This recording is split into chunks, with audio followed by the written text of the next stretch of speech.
Hi, I don't know if everyone is like me, but if it's not my situation or not my experience, I don't always think about something that someone else might go through or endure in their experiences. I had a friend that contacted me today who owns a shop. One of her customers is a transgender male to female, but her customer doesn't let very many people know that she is transgender, so her identity is kept secret.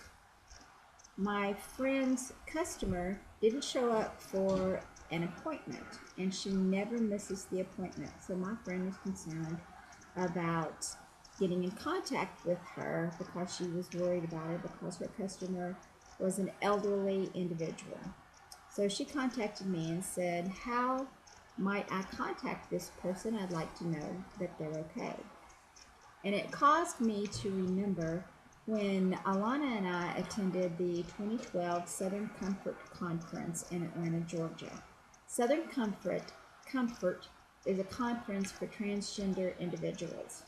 I didn't even know the word transgender prior to 2006, so therefore I had no idea that there were any such things as conferences for transgender individuals.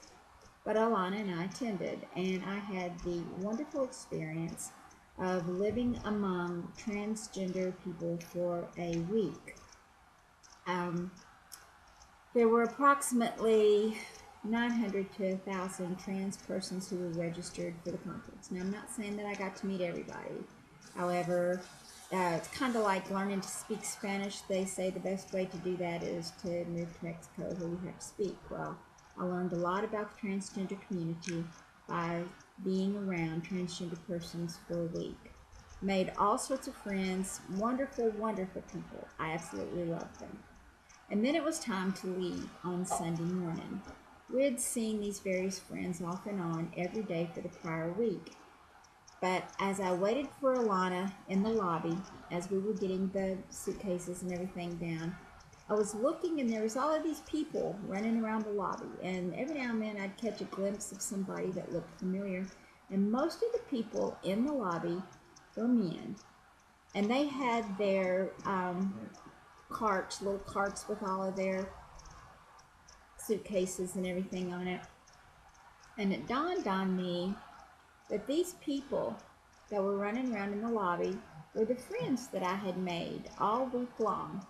But I had no idea who they were now because they had to set aside their female personas. They had to set aside themselves and live as the world had expected them to live because they had had the, I guess you could call it misfortune, or at least the experience of having been a female born in a male's body.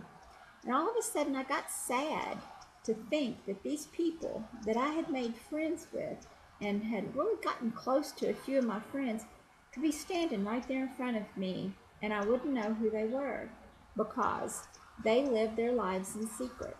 And unfortunately, so many trans persons live their lives in secret.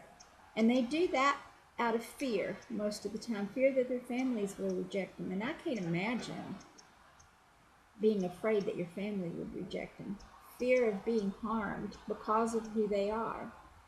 But my friend today was in the same position that I found myself in that day as we left the Southern Comfort Conference. All of my friends, my newfound friends, right there in front of me, and I couldn't recognize them. I can't imagine such a situation. But this is one of the situations of the many that I've learned about that many transgender persons face, many transgender persons endure.